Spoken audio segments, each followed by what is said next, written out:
Яңалыктар вакыты үз эшен башлап җибәрде. Студияда Алсу Нуриева, исәнмесез? Кон тапшыра һәм балаларга ярдәм итә. Әлмәт кон әзерләү станциясендә акция бара. Каникул чорында балалар игътибар үзәгендә булырга тиеш. Бәхетле очрак белән генә фаҗига булмый калган. 14 июньдә дөнья күләмендә кан доноры көне билгеләп үтелә. Бүген шушы көнне кан үзәгендә кан бирегез дип исемләнгән акция оештырылды. Күп кенә әлмәтлеләр кеше гомерен коткаруга үз өлешләрен кертү өчен кан бирергә килгәннәр иде. Алдагы сюжетыбыз шул хакта. Кан үзәгендә игелекле эш башкарырга теләүчеләр һәрвакыт күп, әмма бүген аларга дәттәгедән 2 тапкырга артык. Көнгә уртача 35-кә якын кеше килсә, бүген кан бирү станциясендә 55-тән артык кеше булды. Кыска гына вакыт аралыгында 21 литр кан әзерләнде. Акция башланганнан бирле, бу 7 июньнән 10-сына кадәр 169 донордан 76 литр кан бирелгән дигән сүз. Барлыгы 270 кеше кан бирүдә катнашты. Сегодня в нашем центре крови в преддверии. Бүген безнең кан үзәгендә ел сайын 14 июньдә билгеләп үтә торган бөтен дөнья донорлар көне алдыннан донор акциясе уза. Бу безнең хезмәткәрләр өчен дә, безнең донорлар өчен дә уртак бәйрәм. Кан бирүчеләр арасында Снежана Садриева да бар. Кыз үзе өчен бу дулкынландыргыч момент булуын таный, әмма кешеләргә ярдәм итү теләге аңа шаныч бирә. Я работаю в Татнефти. Мин үзем Татнефтьтә эшлим. Бүген акция нәкъ менә донорлык көненә багышланган иде. Шуңа күрә мин беренче тапкыр кан бирергә һәм донор булырга карар кылдым. Ярдәм кулы сораучыларга файдалы буласым килә. Рузил Вахаповның кичкенәдән донор буласы килгән, ләкин бүген ул кан тапшырырга икенче тапкыр гына килгән. Хәзер аның максаты лаяклы донор исемен алу. Бала чагымда хастаханәгә пневмония белән эләккәч, миңа кан таба алмадылар. Шуннан соң кемгә дә булса минем каным кирәк булачак дип, кан биреп ярдәм итәргә булдым. Әлмәт кан һәм аның компонентлары белән республиканың көньяк-көнчыгышындагы 7 районны тәэмин итә. Бүген кан бирү станциясендә 10 меңнән артык донор исәпләнә. Шуларның 1500 меңе диярлек мактаулы исемгә лаек. Шуны да искәртеп үтәбез. Кан бирергә теләүчеләр өчен станция ишекләре атнаның 5 көнендә иртәнге 8-дән көндезге 11-гә кадәр ачык. Фирай Юнусова, Мария Китаева, Рафаэль Сафин, яңалыклар вакыты Луч Әлмәт телекомпаниясе. Җәйге каникуллар башланганга әле 2 атна гына булуга карамастан, балалар катнашында хәвеф-хәтәр очраклары күренә башлады. Әлмәт шәһәрендә үтеп баручылар 4-нче кат тәрәзәсенә сөялеп торган сабыйны күреп алып, егылудан саклап калсалар, безнең якташыбыз Ленар Дәүләтшин һәм Артур Шәрәфетдинов Алабуга шәһәренә кунакка баргач, суга батучы 2 кыз баланы коткаралар. Дәвам алдагы минутларда.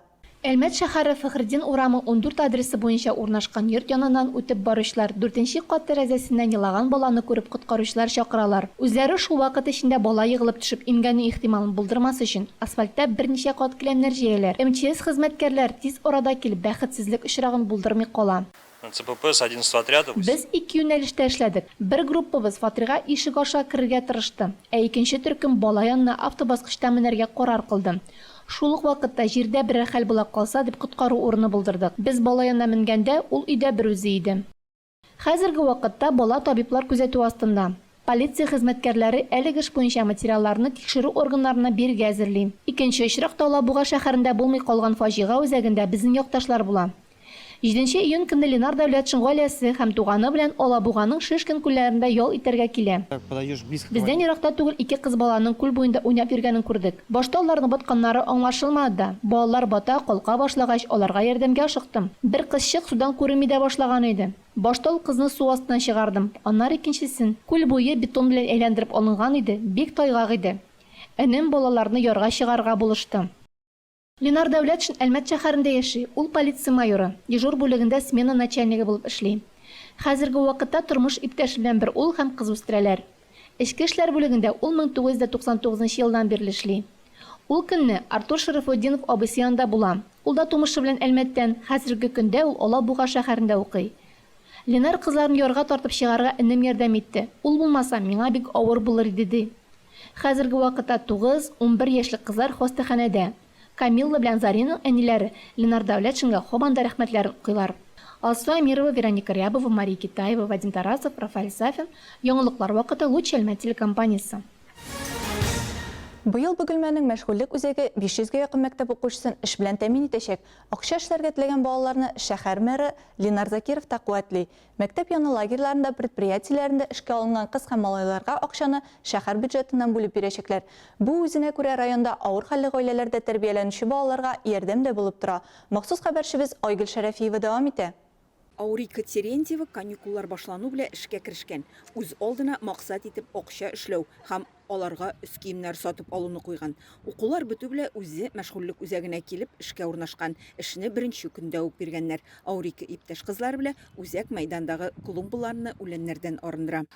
Работаем мы с 8 до 12. Без сәгать 8-дән 12-гә кадәр эшлибез. 4 сәгать. Мин санап карадым, 4 көн эшләячәкбез. 3700 сум акча түләячәкләр. Әле бүген әйттеләр, тагын өстәмә дә акча бирәчәк диделәр. То еще накинут. Балалар җәйге каникулда ялларын төрлечә үткәрәләр. Кемдер авылга кайтып китә, кемдер лагерьда ял итә. Ә менә кайберләре аларның эшкә урнаша һәм бу эшне нәкъ биредә мәшгульлек үзәгендә табып була. Бүгенге көндә шәһәрдә 270 бала эшкә урнаштырылган. Төрлесе төрле җирдә. Кемдер оешмаларга юлланган, кемдер турыдан-туры мәшгульлек үзәге белән эш итә. Биредә вакытлыча эшкә 14 яшьтән алып 18 яшькәчә балаларны кабул итәләр. Өстенлек авыр хәлле гаиләләрдә тәрбияләнүчеләргә бирелә. В основном работодатели тоже берут детей именно из числа своих сотрудников. Нигездә оешмалар эшкә үз хезмәткәрләренең балаларын алалар. Традицион рәвештә без ТНГ групп электр шелтәре үзәк хастаханә тегү фабрикасы белән эшлибез. Быел без Бөгелмә машина төзү заводына да чыктык. Анда да балалар В эшләячәк. этом году нам все-таки удалось путем положительных переговоров выйти на БМЗ, и дети тоже там будут трудоустраиваться. ТНГ групп җәмгыяте үз хезмәткәрләренең балаларына вакытлыча эш урыннары булдырган. Биредә җәйге каникул дәвамында 90 бала акча эшләргә киләчәк. 30 инде көрәк тырмалар тотып, Шашин урамындагы клумбаларга чәчәкләр утырта, чүп утый, җәяүлеләр юлын җыештырып тора. Финанслау ике җирлектә бара. Бу нигездә бюджет һәм безнең җәмгыять акчасы. Без минималь хезмәт хакын түләячәкбез. Җәмгыять һәм оешмаларда эшләүче балаларга минималь хезмәт хакы күләмендә акча түләү каралган. Бу 15 000 сум. Айгөл Шарафиева, Максим Брюхачев, Луч Әлмәт телекомпаниясе яңалыклар вакыты. Әлмәт анимация мәктәбенең «Ишпишмак» мультфильмы Мәскәү киноёртында узган «Хыял корабы» иҗат фестивалендә беренче дәрәҗәдә диплом яулады. Ничкәлекләре турында алдагы сюжетта. А-12 анимация мәктәбе Татнефть компаниясының ярдәме белән узган елның сентябрендә Союз мультфильм киностудиясе белән берлектә ачылды. При поддержке Анимация мәктәбенең төп максаты балаларны югары сыйныф укучыларын башыннан алып мультфильмнар ясарга өйрәтү. Бу уникаль мәктәп Татнефть ярдәме белән төзелде. Мондый форматта мәктәпләр Россиядә дә юк диярлек. Мәктәптә өйрәнү өчен барлык мөмкинлекләр дә тудырылган. Балалар практик вакытында барлык нечкәлекләрне өйрәнәләр. Мәктәп эше 1 ел гына эшли. Бу безнең балаларыбызның беренче уңышлары. Яшь мультипликаторлар анимация мәктәбе педагогы Алексей Азоров белән берлектә 5 мультфильм ясаганнар. Алар барысы да «Хыял корабы» Мәскәү фестиваленә игълан ителде. Шуларның берсе «Ишпишмак» мультфильмы призлы урынга лаек булды.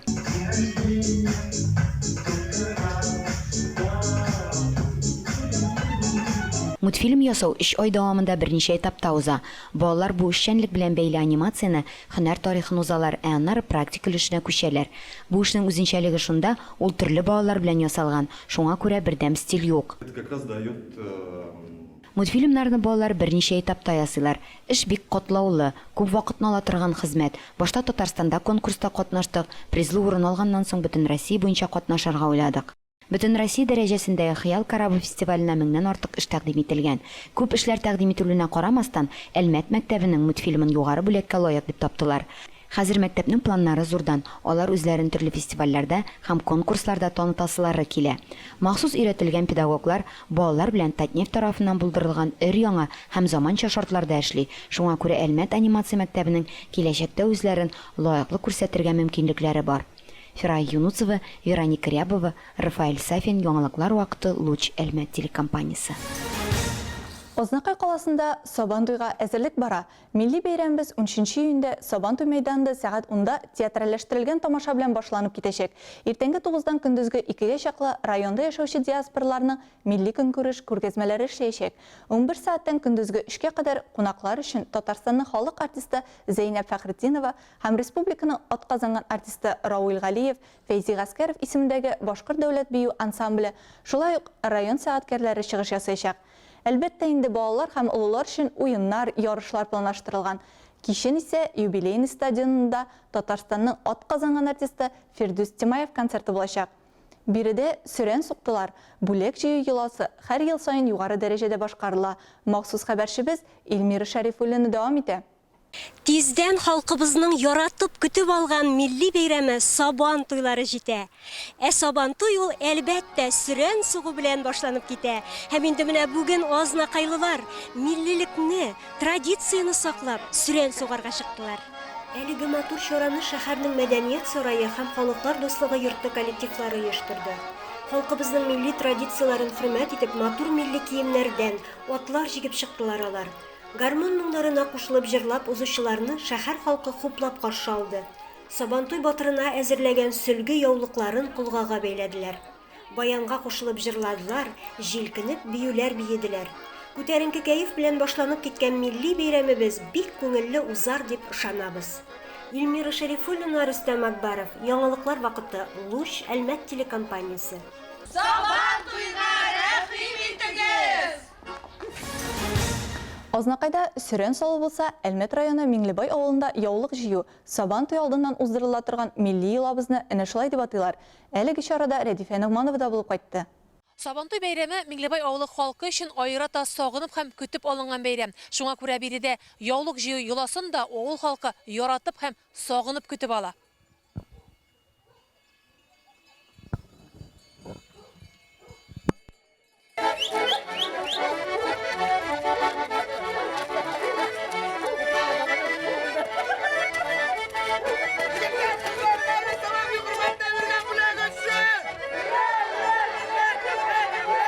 Сабантуй ул яшьлеккә кайтуда, туганның җепләрен ныгытуда, милли гореф-гадәтләребезне саклап калып киләчәк буынга тапшыруда. Шуңа Миңлебай авыл халкы нәкъ менә Сабантуйга аерата тырышлык белән әзерләнә. Яулык җыю юласы биредә ел саен оештырыла. 300 елга якын тарихы булган Миңлебай авылында юланың кайчан башланганын белмиләр дә. Олылар әбиләреннән күреп кабатлаган, әбиләре үз бабаларыннан. Ләкин юланың нәкъ шулай үтәлешенә беркем дә шик белдерми. Җаваплы төркем һәр йортка туктап Сабантуйга чакыра, йорт хуҗалары я бүләк алырга акча бирә. Еш вакытлар искә төшә, элек безнең апалар, абыйлар, менә җыялар эшләр электән дигән белгәннән бирле. Һәр вакыт.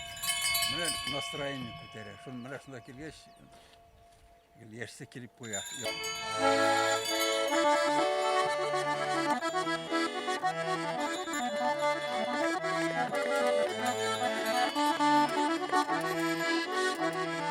Исхат Мотыгуллин һәм Марселяга Шәймөхәмәтовлар яулык җыю юласын тотып торучылар дисәм дә ялгыш булмас. Хромкалары кулларыннан яшьлектә дә төшмәгән, хәзер дә ут уйнаталар. Марселя бу тумышы белән Сарман районы Ронтамак авылыннан, Әлмәт Торба заводында баш энергетик булып эшләгән ул. Миңлебай станциясендә үй салып яши башлавына да 20 ел. Гормоналы бәйрәмгә чыккан саен бала чагым, яшьлегем исемә төшә ди. Өстәле укытучысы гармунчы иде. Алар кунакка киткәч, малайлар шуларның өендә җыелып, малайлар үзләре чавынылар, карт уйналар. Мен бу гармунны эләктерәм дә миш артына кирип китәм. Шулай итеп гармунны өйрәндем дә. Гармунда өйрәнгәч, әни акчасыз нисез магазинга гармун кайтканны белгән дә, көтеп торган да алкан ачып киткән акчасын соңыннан биреп җик. Шул гармун белән менә шулай урамнарда йөрдек. Армияларга аттык. Яулык җыю юласын үтәр өчен Миңлебайга Иске Михайловкадан махсус Владимир Красновны чакырганнар. Ата-баба кәсебен дәвам итеп атлар асраучы Владимир Иванович биредә инде 10 ел шулай ярдәмләшә. Аның сүзләренчә, күп милләтле Татарстаныбызда урыс-татар бәйрәмнәрен бүлеп карау юк. Шуңа күрә юлаларны да үзенекедәй якын кабул итә. Форсаттан файдаланып, ут күршебез милләттәшләребезне бәйрәм белән котларга ашыга. Авылдашлар, туганнар, байрам сезгә Сабантуй белә. Авыл башлыгы Илдар Рәхимов сүзләренчә, Миңлебай Сабантуйы уен программасы белән шәһәрнекеннән калышмый диярлек. Биредә һәр елны көрәш мәйданы гөрләп тора. Хуҗалыгында бик кирәкле әйберләр алдык. Тремиллар, бензопилалар, садовый тачкалар. 24 төрле уеннарыбыз була Сабантуйда. Иң кызыгы инде аның, конечно, безнең милли татар халкының ат чабышы. Бер унлап атларыбыз чыга чабышка. Аннан соң инде безнең татар халкының милли көрәш, бала чагаларга төрле уеннарыбыз бар. Туры багана, бик озын туры багана куйдык. Миңлебайлылар һәркемне Сабантуйга чакырып кала, бәйрәм 12 июньдә 10 сәгатьтә башлана. Рәдифә Нугманова, Даниил Тарасов, яңалыклар вакыты, Луч Әлмәт телекомпаниясе. Хәзер уңышлы көннәр теләп, сүзне твоя лучшая утро тапшыруы алып баручы хезмәттәшләремә тапшырам.